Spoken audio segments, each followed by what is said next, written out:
I hope you got a sense of the simplicity of this practice. It's really this simple, and this is really all you need to know. It's sitting and simply being aware of what's arising, whether it's thoughts, emotions, sensations, external stimuli like sounds. That's the whole technique we've been constructing. All the exercises we did led to this very last exercise, and as you saw, it's only 20 minutes long. And it's not that hard or tedious as one would expect, but it's result-oriented.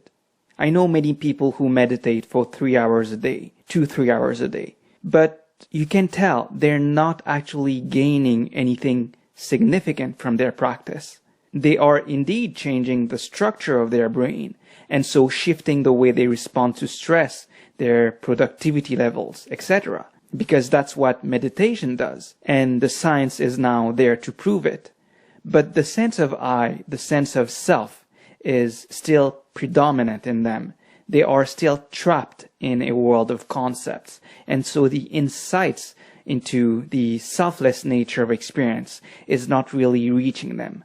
Meditation has now spread in such an amazing way through all elements of society. I remember when I first started getting interested in the subject, hardly anybody knew what it was. I remember taking the plane to France to head on a meditation retreat, and the person sitting next to me thought I was completely crazy for doing such a thing. You know, leaving everything behind, loved ones, heading to this place where I would essentially be secluded from the rest of the world. This was madness. So it was a very esoteric thing back then. Then science started catching up to the claims made by meditators for thousands of years. Scientists started looking more into it, and they started publishing all these studies, and so meditation became well subscribed in popular culture. But what we have now is a culture of meditators who unfortunately think they're doing meditation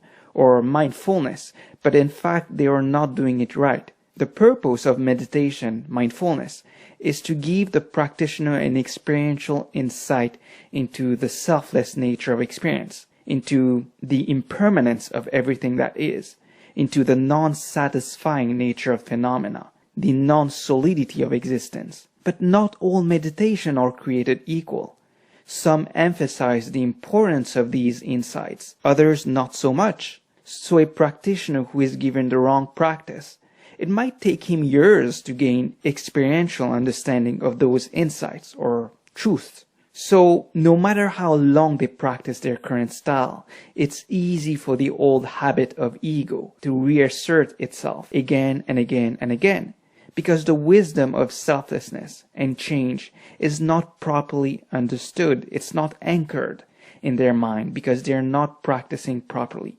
The exercise we did works because it cuts through concepts, and so the very idea of ego. And a 20-minute long practice like this one is much better than an hour-long practice because of this qualitative difference.